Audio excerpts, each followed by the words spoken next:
Liderando desde el medio, innovación y ética. Lee Caffrey, profesor titular en MIT Sloan School of Management. Modera Patricia Furlong, co-líder de Idea Diversidad y presidente de Global Processing.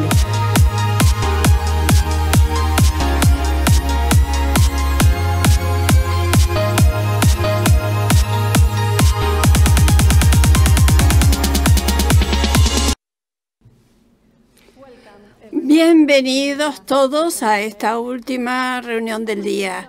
Esta conversación pretende entender la importancia de la ética en el cambio y la innovación y el papel que desempeñan las empresas y también nosotros cuando tomamos las decisiones. Bienvenido, profesor Caffrey. Y empecemos preguntándonos qué significa la ética empresarial y por qué es tan pertinente hablar de los desafíos que plantea la transformación o lo digital para la ética. Les quiero agradecer por haberme invitado. El tema que ustedes han identificado antes de nuestra conversación es central a la idea de liderazgo e innovación como un proceso organizacional. A su pregunta, ¿por qué es importante? Siempre es importante hablar de la ética y la innovación. Innovamos todo el tiempo.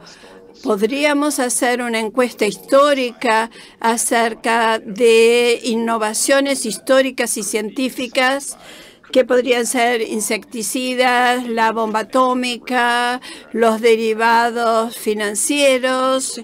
O sea, uno puede retroceder en el tiempo y encontrar que cualquiera sea la innovación, el proceso de encontrar algo diferente de lo que sabemos, siempre plantea preguntas con respecto a los valores, que es lo que importa, y en el proceso de innovación o confrontando la innovación y decir, esto es lo que pensaba antes, esto es lo que me importaba más, o a la sociedad, pero ahora tenemos que quizás cambiarlo. O sea, hay un componente en la innovación que nos lleva a preguntarnos qué es lo que nos importa más, cuáles son los valores que nosotros defendemos como individuos y como sociedad. ¿Están siempre conectados? Sí, sí, por supuesto. Y con respecto a su comentario, ¿el comportamiento ético evoluciona con el tiempo? Por ejemplo, si comparamos el comportamiento ético de hace 20 años, 10 años, 5 años, ¿ha evolucionado el concepto? ¿Cómo lo tenemos que ver? Digamos que las preocupaciones éticas siempre están vigentes. Esa es una constante. Los valores que nosotros defendemos son una consideración ética de la innovación y en la gestión y el liderazgo y los componentes de esto sí evolucionan. Tenemos distintas circunstancias en el momento y esas circunstancias van a llevar a un cambio de los valores que nosotros defendemos y que representan lo que consideramos una conducta ética. Absolutamente. Y Lee, la innovación tiene que ver con tomar decisiones. ¿Cuáles son los filtros éticos que tendríamos que tener en cuenta cuando tomamos decisiones? Diría que hay 3 filtros, cada uno de los cuales se amplían en el campo de la participación. El primero sería personal y profesional. El organizacional sería segundo. En el profesional, nosotros venimos al trabajo con una trayectoria que tenemos ciertas características, una personalidad. Hasta cierto punto hay un debate entre naturaleza y crianza, pero tenemos características como individuos y los aportamos a nuestro abordaje de la innovación. Están las directrices sociales a las cuales adherimos u obedecemos como parte de la sociedad y son principios que hemos aprendido a través de la educación religiosa, la escuela, la familia. Así que es también crianza y también el entorno social. Y después, ¿qué quiere decir ser profesional? Por lo menos en Estados Unidos y en todo el mundo hay un cuestionamiento si la administración es una profesión como pensamos en médicos, sacerdotes, ingenieros, etcétera. ¿Qué significa ser un profesional? Hay que pensar en la experiencia, un código de ética para utilizar el tema de este debate, o sea, utilizar una serie de elementos que son centrales a su ocupación, y también hay que saber que uno tiene un paciente, un cliente o una población a las cuales uno debe cuidado y lealtad. Y acá tenemos la noción del fiduciario y después la responsabilidad corporativa en la sociedad. ¿Qué obligaciones tienen las empresas y cómo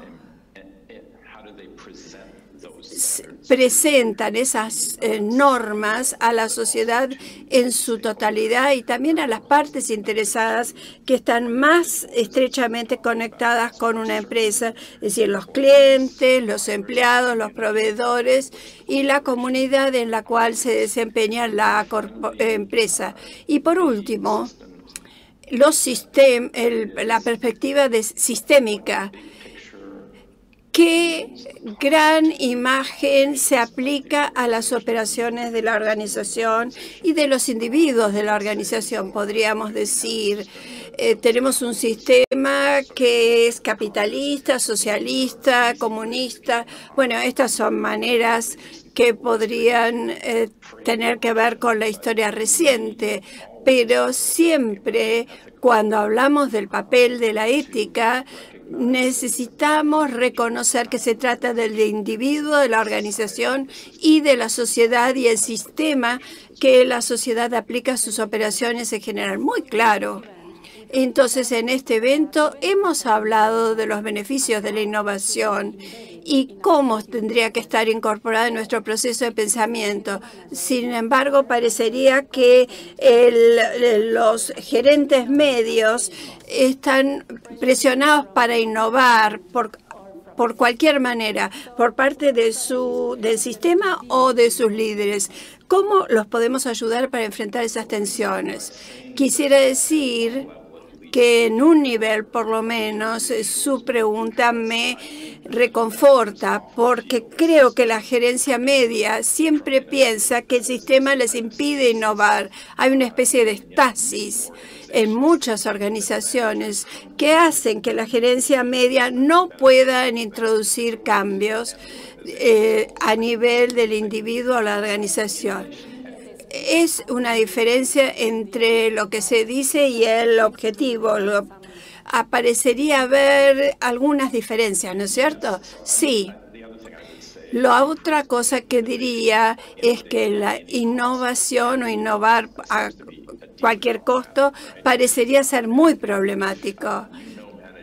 Si usted conoce a la gerencia media que están siendo obligados a innovar, esto representa un desafío organizacional. Yo diría que la presión de innovar es una presión para desempeñarse y la mayoría de las organizaciones tienen esto en su perfil de gerencia.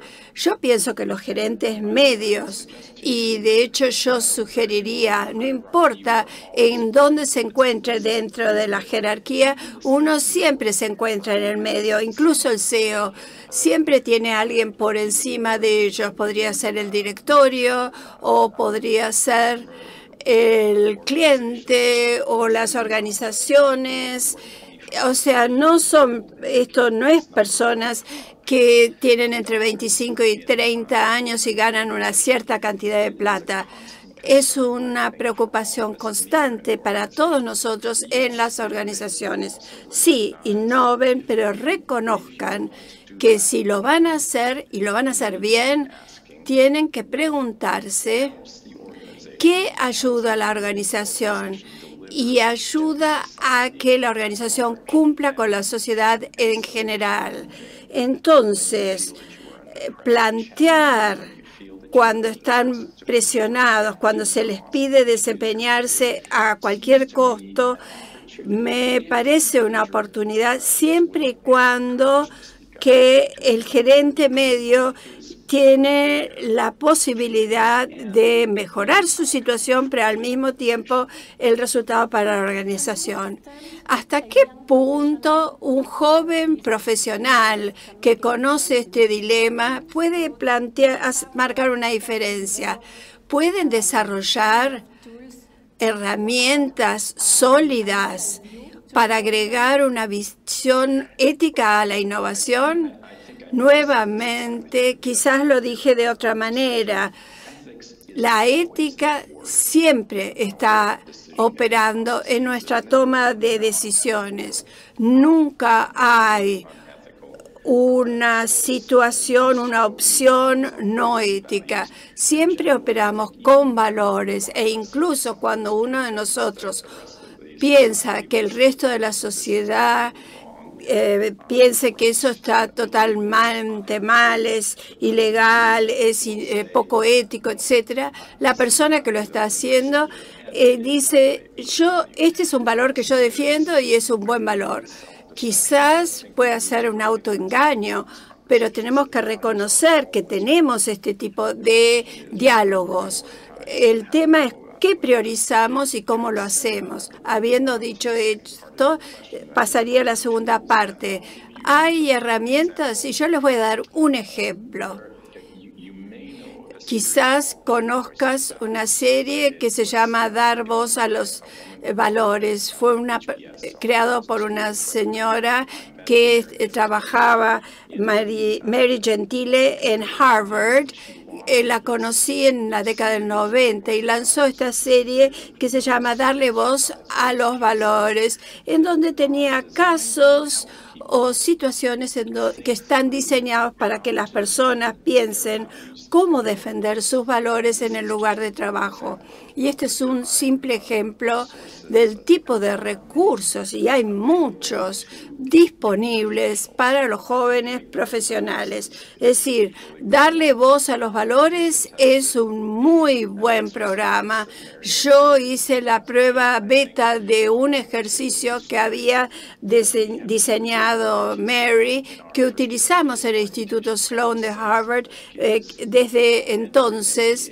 Y para todos aquellos que ingresan al MBA, le dan la oportunidad de compartir con sus compañeros en pequeños grupos un momento que se les cuestionan sus valores y entonces ellos defiendan sus valores en su lugar de trabajo. Y la serie permite que la gente tenga la oportunidad, porque se utiliza no solo en las escuelas de negocios, sino también para ayudar a las personas a que identifiquen las herramientas de comunicación, herramientas para indicar los valores que defienden y por qué piensan que una situación requiere una conducta y no otra. Este material está disponible y la formación para la educación permanente, esto es muy importante y todo esto es fundamental para hacer posible una postura ética de un joven profesional. Sí, porque desarrollar la conciencia de la ética es un tema de práctica, como usted ya lo ha dicho, pero la ética está en todas partes. tenemos que tener autoconciencia con respecto de su marco ético y cómo toma decisiones. Esto es algo que ayuda mucho cuando uno trata de ver cómo aplicar esto a la innovación, a los cambios o a la toma de decisiones cotidiana. Y como ejemplo, cuando analizamos el caso de negocios de las redes sociales, parecería haber un conflicto ético entre el negocio, el cliente. ¿Quién es el cliente? ¿Quién es el usuario? ¿Qué pasa con la sociedad? La libertad, la privacidad, la manipulación de las pantallas, los ingresos. ¿Es posible articular los intereses de todos? ¿Cómo pueden coexistir o cómo lo hacen? A veces con gran dificultad. No hay duda al respecto. Los medios sociales en este momento plantean todo tipo de temas y, como ya sugerí, son inevitablemente éticos y también son organizacionales y también parte de la sociedad. Creo que las empresas tecnológicas y las personas que trabajan para ellas reconocen el desafío que usted ha mencionado. De la misma manera, yo creo que los que utilizan los medios sociales reconocen que enfrentan desafíos y que hay distintos proyectos entre ellos y los grupos de consumidores y las organizaciones y el sector público, los reguladores, que han tomado distintas posiciones sobre cómo manejar a los medios sociales. Así que nos ha zambullido en una situación muy desafiante. Habiendo dicho esto, creo que podemos ver también una respuesta institucional que apunta a minimizar la falta de alineación entre las distintas partes y tratar de gestionar un conjunto de desarrollos técnicos que todavía no entendemos plenamente, y esto nos retrotrae su primera pregunta acerca de innovación. Cuando hay innovación, tiene que ver con ignorancia de muchos con respecto al funcionamiento real de la innovación y cuáles son las consecuencias de la innovación. Entonces, es difícil regular algo que uno no entiende. Y tanto en el sector privado como en el sector público y su relación, es muy posible que los que regulan y legislan no entiendan la parte operativa y las implicaciones de esas operaciones con la tecnología. Creo que en el caso de los medios sociales, durante los últimos 25 años, esto es lo que ha sucedido. Y lo podemos hacer en forma geográfica. Y hay distintas respuestas institucionales, por ejemplo, en la Unión Europea, en Estados Unidos, en China, con respecto a la misma tecnología, utilizando y controlando estas innovaciones para manejar estas innovaciones con distintos propósitos y de distintas maneras. La ventaja de algún trabajo que ha hecho las Naciones Unidas, como por ejemplo el Pacto Mundial, que es una ancla para la ética en las empresas, y también los Objetivos de Desarrollo Sostenible. Estamos hablando de organizaciones supranacionales que están buscando maneras de reunir a la gente en torno de principios éticos, y esto se aplicaría en las mejores circunstancias a los medios sociales y a las corporaciones que se benefician de ellas. Entonces, hay un elemento de autorregulación, por lo menos incipiente, pero cada vez más real en la manera en que las grandes empresas tecnológicas están concibiendo su producto. Muy bien. Bueno, tenemos que concluir. Este tema es tan interesante. Quisiera concluir preguntándole, si fuera un joven profesional hoy, ¿qué es lo que harías? ¿Cómo harías para incrementar tu conciencia ética, para que esté más en tu mente cada día? Bueno, una buena educación de base. Eso no quiere decir tener un MBA. Yo creo que en cualquier país, las personas que hacen el tipo de trabajo que realiza su audiencia,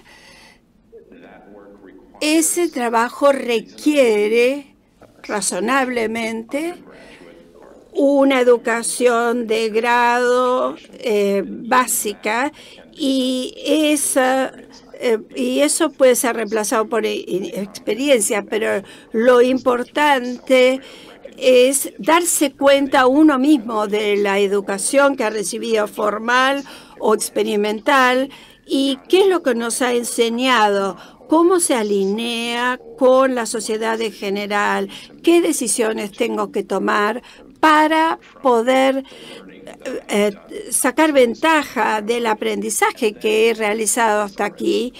Y ya lo he dicho, la idea de la educación permanente, ya sea individualmente o dentro de la organización para la que trabajamos, hay que reconocer que hay que seguir aprendiendo y ser consciente de lo que uno hace, por qué lo hace y cómo podría mejorarlo. Muchísimas gracias, profesor Humphrey, por compartir sus opiniones y a todos por haber compartido.